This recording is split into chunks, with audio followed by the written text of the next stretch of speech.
નમસ્કાર દર્શક મિત્રો, અભિપ્રાય ન્યૂઝમાં તમારું સ્વાગત છે। ડભોઈ રેલવે સ્ટેશન પર છેલ્લા ઘણા દિવસોથી પીવાનું શુદ્ધ પાણી બેફામ રીતે વહી રહ્યું છે। રેલવે તંત્રની બેદરકારીથી રોજના હજારો લીટર પાણીનો બગાડ થાય છે અને મુસાફરો માટે ગંદકી તથા મચ્છરોનો ત્રાસ વધ્યો છે। સ્થાનિકોમાં જે અંગે ભારે ગુસ્સો જોવા મળ્યો। ડભોઈ રેલવે સ્ટેશન ખાતે રેલવે વિભાગની ગંભીર બેદરકારી સામે આવી છે, જ્યાં બગીચાના વિસ્તારમાં આવેલો નળ છેલ્લા ઘણા દિવસોથી દિવસ રાત ખુલ્લું રહેતા રોજ હજારો લીટર શુદ્ધ પીવાનું પાણી બેફામ રીતે વહી રહ્યું છે।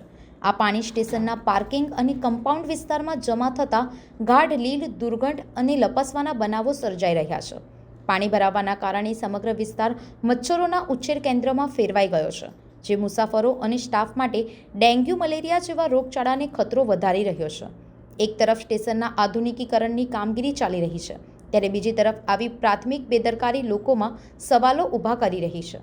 સ્થાનિક લોકોએ રેલવે સત્તાધીશોને તાત્કાલિક કાર્યવાહી કરીને પાણીનો બગાડ અને ગંદકી અટકાવવા માટે પગલાં લેવા માંગણી કરી છે।